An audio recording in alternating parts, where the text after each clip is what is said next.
Hey, so to recap my notes here, Adolf Hitler, his first name was Adolf, of course. People know him as Hitler, but of course he has a first name. In order to get an understanding of why the Holocaust happened and what led to it, we have to understand what happened before. So it really begins at the end of World War One, where Germans actually were defeated by their allies in World War One. So they were forced to go ahead and sign the Treaty of Versailles that it says right here. When they signed the treaty, there were some terms that they were basically agreeing to, even though they didn't want to. So here I listed three of them. Germans would decrease their army size, Germans would give up land, and they would pay large sums of money and reparations.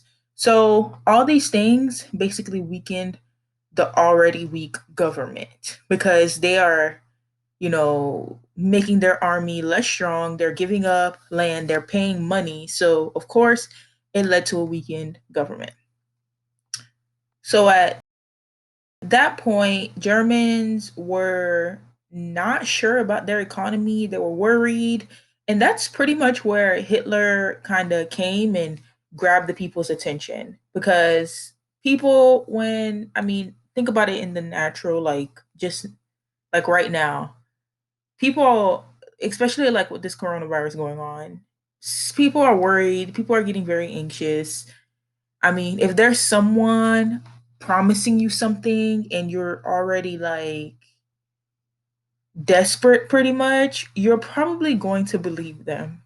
Even though we don't want to think about it that way, but that's pretty much what it was. So at this point, Hitler, excuse me, captured the people's attention, like it says here. And his whole message was that Jews were to blame because of the post war misfortunes. He said that, they are the reason why we are in this predicament because they were the reason why they were in that situation.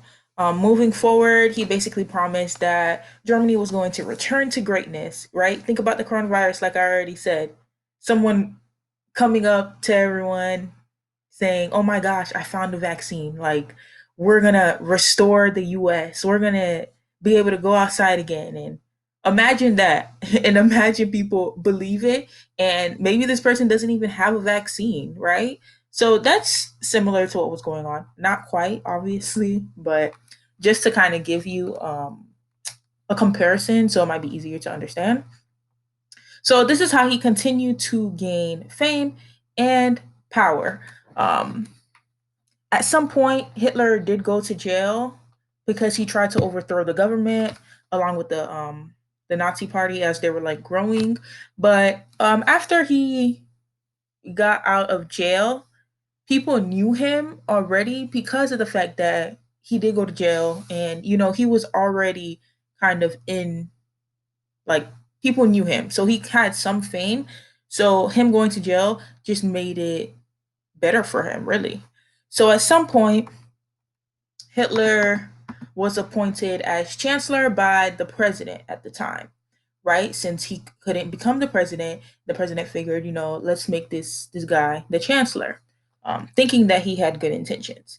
When he became chancellor, like we learned last week, there was an incident with a a burning building, and at that time he went ahead and made some drastic changes. Um, so rival parties were banned. So people that were pretty much against the government were banned. Anti-Semitic laws prohibited Jews from working, voting, and occupying public space. Oh, okay. Propaganda created to support Hitler. Propaganda is basically like newspaper, magazines, etc. So making all of those things and that people read, of course, right? Think of how many people read books, magazines, newspaper, etc. So the propaganda pretty much supported Hitler. Um, Parliamentary groups cracked down on protests and executed political opponents. Again, this piece is very important, the political opponents, because they don't want anyone to be, well, he didn't want anyone to be against him because if he got rid of all of his opponents, guess what? He's the only one standing. More power to him, right? So I think he was pretty strategic in what he was doing. He knew all these things right here were going to weaken the power of people and place more power in his hands so that he can do whatever he wanted to do. And that's exactly what happened. He took power away from people, he made some laws, people abided, and I mean, before you know it, people are being killed, right? So, that's how that came about.